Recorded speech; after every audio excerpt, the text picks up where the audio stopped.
Hello everyone, Chief Canuck here with some more Halo news. If you're not aware, 343 is making some big sandbox changes to Halo 5 this fall with the fall update. They want to re-establish weapon roles, reduce redundancy, and balance some of the game's sandbox items. They're currently looking at 14 weapons and active camo. These changes will be applied to a temporarily repurposed Team Arena playlist in the near future. They'll then gather feedback and then apply the changes globally to the game. That means to Arena, Warzone, and yes, Campaign. Now be sure to check out my last Halo news video if you happen to miss it to get caught up on the changes to the beam rifle, energy sword, and active camo. I'll be making a complete video recapping all the changes once they've been announced later. Last week they let us know that the fuel rod, grenade launcher, and railgun will be getting some changes. According to 343, the fuel rod's projectile blast radius coupled with its high rate of fire has yielded some problematic results in battle, so the tuning update aims to address that. This is pretty vague. I have no idea what changes to expect for the fuel rod. Are they going to make it fire slower, faster, blast radius bigger, smaller? We don't know, we'll just have to wait and see. Now they're aiming to further establish the grenade launcher's role as a mid-tier weapon. This includes how fast the grenade travels, how it bounces, etc. Again, that's a pretty vague statement, so unfortunately we don't know if it will get nerfed, buffed, or both in terms of how each part of the weapon operates. The railgun's role is meant to be a charged, sniper-like weapon effective at mid to long range. Currently in Halo 5, the railgun is too overly effective at close range and as a snapshot weapon, instead of being a carefully planned, charged sniper-like weapon. They'll be tuning it to make the weapon require a bit more deliberate planned usage in battle. So, translation, to me this sounds like they're removing this weapon's effectiveness at being a panic weapon, or also firing maybe too fast. We'll have to wait and see as well. In this week's update they listed the DMR, Gunfighter, Magnum, and SMG as weapons up for changes as well.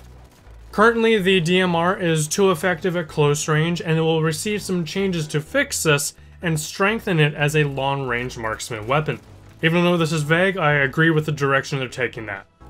The Gunfighter Magnum's range will be getting slightly nerfed. It's meant to be a fast-firing, semi-automatic, medium accuracy weapon that excels at close range, and I feel it does all of that but also works at longer distances when it really shouldn't. And I feel it kind of negates the other Magnums, although not the one with extended mags, but you get where I'm coming from. They need to make deliberate differences between the sidearms, and I agree with this change so far.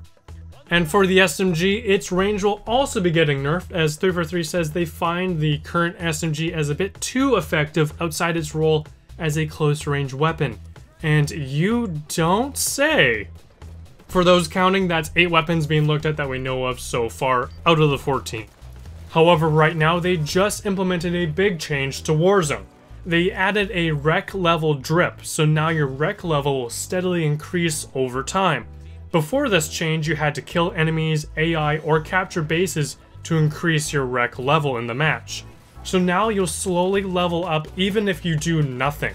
This is an attempt to help reduce one-sided blowout matches. However, my short experience with this change hasn't really shown that.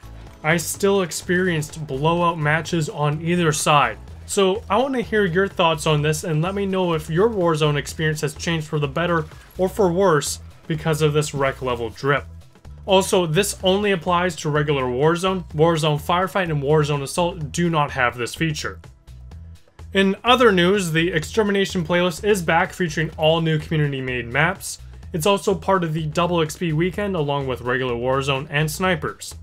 The Noble map pack for Halo Reach is finally free for everyone. It was the last holdout.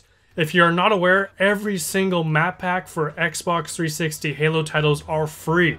The Noble map pack for some reason had a bug and it was the last map pack to finally be listed for free.